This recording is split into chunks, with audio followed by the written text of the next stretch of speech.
नमस्कार, आपण पाहत आहे सोलापूर 24 तास न्यूज। लाईक करा, शेअर करा आणि सबस्क्राईब करा। पाहत रहा सोलापूर 24 तास न्यूज, घडामोडी बातम्या।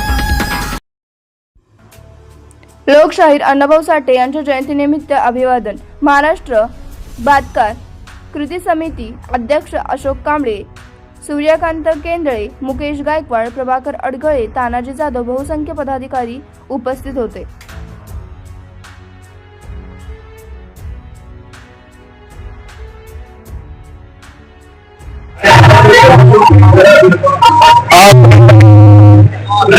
साहित्य रत्न डॉक्टर अण्णाभाऊ साठे यांची 106वी जयंती अगदी महाराष्ट्रामध्ये जल्लोषात साजरी होत आहे।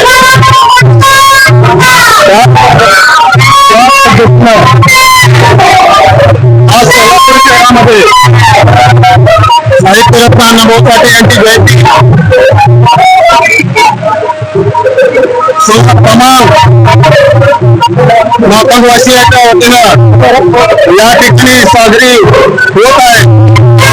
अण्णाभाऊ साठेंच्या बद्दल थोडक्यात बोलायचं झालं तर अण्णाभाऊ साठेंवरील विशेषतः 3 पुस्तकांचा प्रभाव होता। छत्रपती शिवाजी महाराज, डॉक्टर बाबासाहेब आंबेडकर आणि त्याचबरोबर मॅक्झिम गॉर्की या देशामध्ये सर्वप्रथम भांडवलदार आणि कामगार हा लढा सुरू होता। हा लढा संपूर्ण देशभरामध्ये सुरू होता आणि याच्यामध्ये जे कामगार होते ते अगदी भांडवलशाहीला त्यांच्या हाताखाली काम करून पिळून जात होते।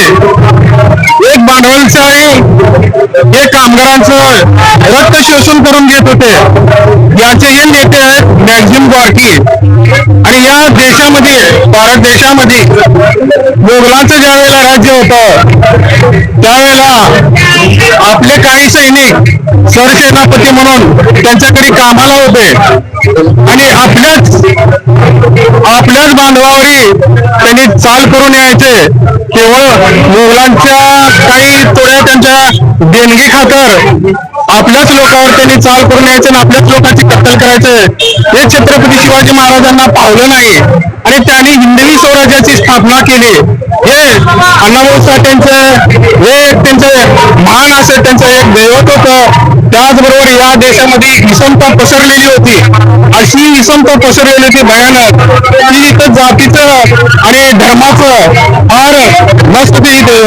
फारच इथं उत्पन्न असं माजलेलं होतं आणि याला कुठेतरी विरोध झाला पाहिजे। सर्वप्रथम याला विरोध केला आपल्या येथील संतांनी विरोध केला। या एकनाथाने महाराजचं पोर जर उन्हामध्ये पळत होतं त्याला कडेवर उचलून घेतलं। हे आमचे संत, जे आपल्याला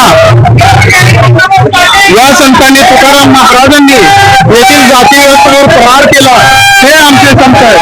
एकंदरीत सांगायचं काय की संतांनी सर्वप्रथम या प्रथेला विरोध केला आणि याचा कळस म्हणजे डॉक्टर बाबासाहेब आंबेडकरांनी केला। डॉक्टर बाबासाहेब आंबेडकर येथील फार मुळापासूनच उतरून टाकते आणि अशा या डॉक्टर बाबासाहेब आंबेडकरला अण्णाभाऊ साठे यांनी आपली गुंगाळ टेकली, फकीरा कादंबरी व त्यांच्या लेखणीला अर्पण केले। अशा पद्धतीनं या 3 व्यक्तींचा त्यांच्यावर प्रभाव आणि अण्णाभाऊ साठे प्रथम लहानपणापासूनच प्रगल्भ होते। त्यांनी या लेखणीतून म्हणा किंवा त्यांच्या साहित्यातून म्हणा किंवा त्यांच्या वर्तमानपत्रातून म्हणा एवढ्यावरच थांबलेले नाही, त्यांनी या संयुक्त महाराष्ट्राच्या प्रगतीचं असं योगदान केलेलं आहे। ही मुंबई आपल्या महाराष्ट्राची शान आहे, ही तुटू नये म्हणून त्यांनी महाराष्ट्रामधून त्यांनी जाहीर केली आणि एक चळवळ उभा केली। अशी संयुक्त महाराष्ट्र